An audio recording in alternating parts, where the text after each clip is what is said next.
Bismillahirrahmanirrahim. Assalamualaikum warahmatullahi wabarakatuh.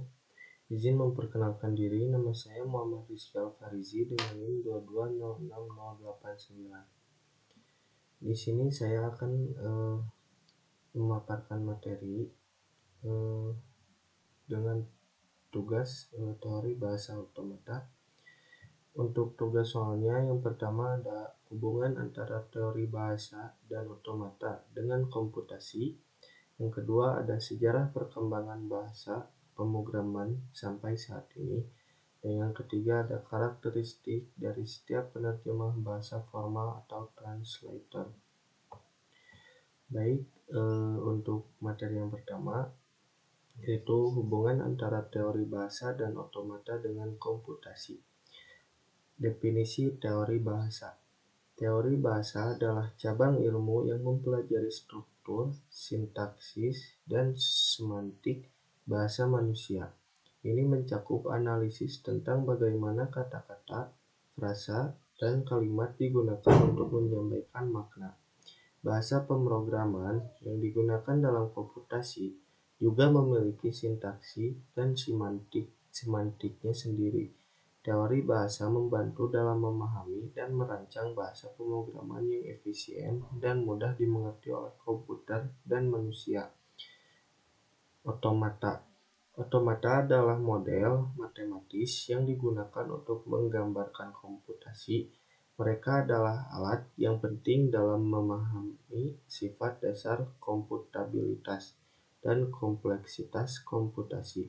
Otomata berfungsi sebagai dasar untuk merancang dan menganalisis algoritma, yang merupakan langkah-langkah komputasi yang terstruktur. Kemudian ada komputasi. Komputasi adalah proses pemrosesan informasi oleh komputer atau sistem komputasi lainnya. Ini mencakup pemrosesan data, pengambilan keputusan, dan eksekusi tugas-tugas yang diinstruksikan melalui program komputer. Teori bahasa dan otomata membantu dalam memahami struktur dalam komputasi, seperti bagaimana bahasa formal dapat digunakan untuk menjelaskan algoritma dan tugas komputasi.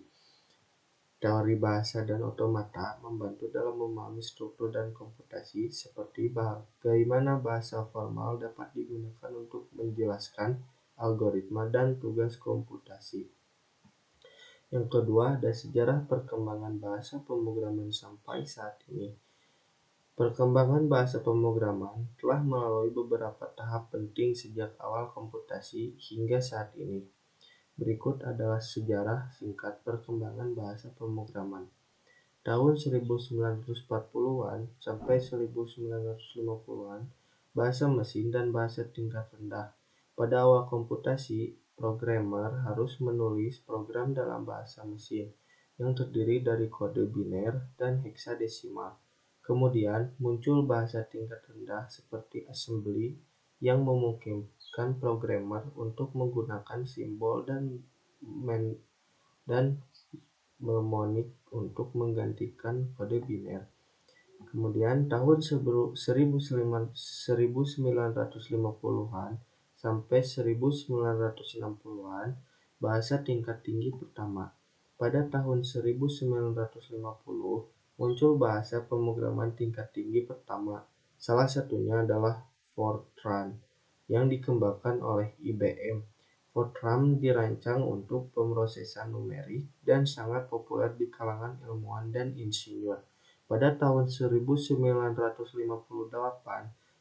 John McEntee menciptakan bahasa pemrograman Lisp yang digunakan untuk penelitian kecerdasan buatan. Tahun 1960 sampai 1970-an, bahasa tingkat tinggi lainnya. Pada periode ini, bahasa pemrograman baru seperti COBOL atau pemrograman bisnis basic untuk pendidikan dan C yang menjadi dasar untuk bahasa lain seperti C++ dan Java. Muncul pada tahun 1970-an, ditemukan bahasa pemrograman Pascal yang dikembangkan oleh Niklaus Wright. Tahun 1980 sampai tahun 1990-an, proliferasi bahasa pemrograman.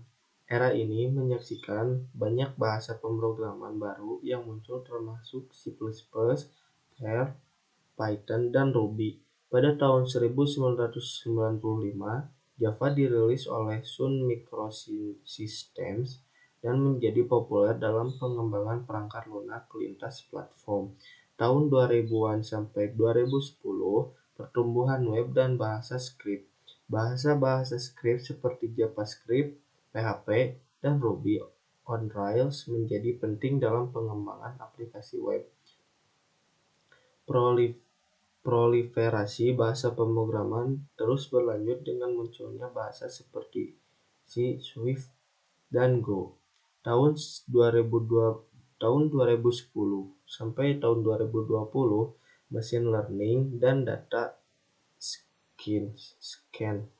Bahasa seperti Python semakin populer dalam pengembangan aplikasi data scan dan machine learning. Kotlin menjadi bahasa resmi untuk pengembangan Android. Rust muncul sebagai bahasa dengan fokus dan keamanan dan performa tinggi saat ini. 2020-an ke depan pemantapan dan inovasi. Kemudian, karakteristik dari setiap penerjemahan bahasa formal atau translator. Penerjemahan bahasa formal atau translator dalam konteks bahasa pemrograman adalah perangkat lunak atau alat yang digunakan untuk mengubah kode sumber dari satu bahasa pemrograman ke bahasa lain. Setiap jenis penerjemah bahasa formal memiliki karakteristik khusus yang memengaruhi cara mereka beroperasi. Berikut adalah karakteristik umum dari beberapa jenis penerjemah bahasa formal. Yang pertama ada compiler. Compiler adalah penerjemahan bahasa formal yang menerjemahkan seluruh kode sumber program ke dalam kode mesin atau kode antara yang dapat dieksekusi langsung oleh komputer. Proses kompilasi memerlukan waktu yang lebih lama, tetapi program hasilnya biasanya berjalan lebih cepat karena sudah dalam bentuk kode mesin. Contoh compiler termasuk GCC, GNU Compiler Collection untuk bahasa C atau C++ dan Java untuk bahasa Java. Interpreter. Interpreter adalah penerjemahan bahasa formal yang menjalankan kode sumber program baris per baris saat program berjalan. Proses interpretasi lebih lambat daripada kompilasi, tetapi interpreter memungkinkan debugging yang lebih mudah dan fleksibilitas dalam menjalankan kode. Contoh interpreter termasuk Python Interpreter atau Python, Ruby Interpreter, dan Node.js atau JavaScript. Sekian dari saya, mohon maaf apabila ada kesalahan kata. Wabillahi taufiq wal hidayah. Wassalamualaikum warahmatullahi wabarakatuh.